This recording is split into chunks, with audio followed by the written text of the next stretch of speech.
guys, welcome back to October Reads, and today I got a chance to read American Vampire issue 1. It has been a long time since I've had a chance to revisit American Vampire, so I really enjoyed reading issue 1 to kind of refresh myself on back in the day when I bought this hardcover, because like I said, it's probably been since almost 2010, 2012 since I've given this a read. So American Vampire actually had two stories in it. So the first one follows a character named Pearl. She is an actress in 1925 Hollywood, but she also has to have two other jobs just to pay her rent.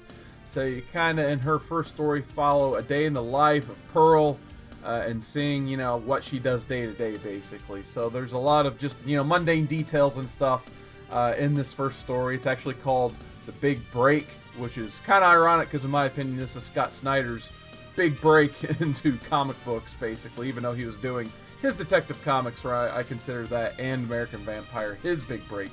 But anyway, going back to this story, it follows Pearl, and she's basically just, she has a buddy who she tags along with, and they act together and live together and try to figure out how to pay rent together, basically. So you follow them, and you get to see Skinner Sweet in her story as well. He's just kind of always hanging out by the pool. You really don't know anything about him at all in the first story, except he's kind of just this creepy dude who hangs out outside the women's dressing room. So he is definitely a full-on creeper for sure.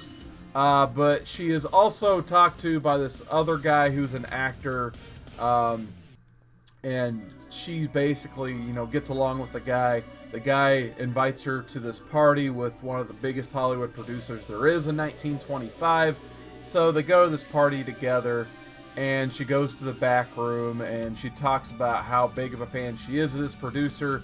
And the producer says, "Hey, talkies are on the way, but I don't really care what you have to say." And then the whole room just turns into vampires, and the first story cuts off right there. So a really awesome cliffhanger, to say the least, in the first story. And then we cut to the second story, which is called Bad Blood. It's got this author. It's actually written by Stephen King, but the author is basically from 1925 as well, telling his perspective. But he was also talking about a train robbery that occurred in 1880. So 1880, you follow the same character, Skinner Sweet, which is kind of a red flag right there. Like, how is he the same age in 1880? Well, in a book called American Vampire, guess what? He's the American Vampire. So you follow him. He's already been captured by law enforcement because he was caught in a bank robbery, and his fellow bank robbers, they're trying to do a train heist to rescue him. And meanwhile, on this train, he's having a conversation with his captor, and basically he is just dying for some candy, thus the name Skinner Sweet, I guess. He's got one of those long peppermints in his top of his hat.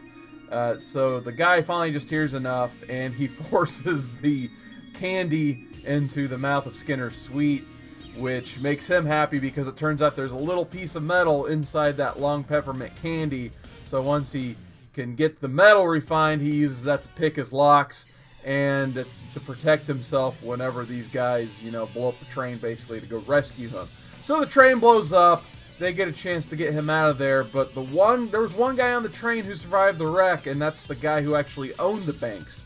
Earlier, you kind of see him in one scene, and he's just burning up. It looks like he's like super sunburnt and stuff, and he is not happy that they're attempting this, so they all gun him down. But the guy gets right back up and bites Skinner Sweet. Turns out he's a vampire as well, and once they shoot him again, he gets his blood on Skinner. And then the more law enforcement shows up and just guns them all down. They think Skinner Sweet's dead, but then that's when he rises at the end with the glowy red eyes and the fangs. And that's kind of where that story cuts off, with the narrator telling you that Skinner Sweet's story is just beginning. So I really enjoyed American Vampire. It's definitely a book I want to get back into. I have about 4 hardcovers of it, so I need to catch up on those and then get the whole story read. So I'm going to go ahead and give this one a 5 out of 5. Really enjoy Scott Snyder's storytelling.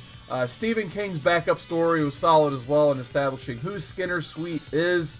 And, of course, Raphael Albuquerque, one of his big breaks as well, in my opinion, was on this book. So a good trio right here between Scott Snyder, Stephen King, and Raphael Albuquerque. I recommend this if you're looking for a good vampire story. But until next time, guys, thank you guys so much once again for checking out October Reads.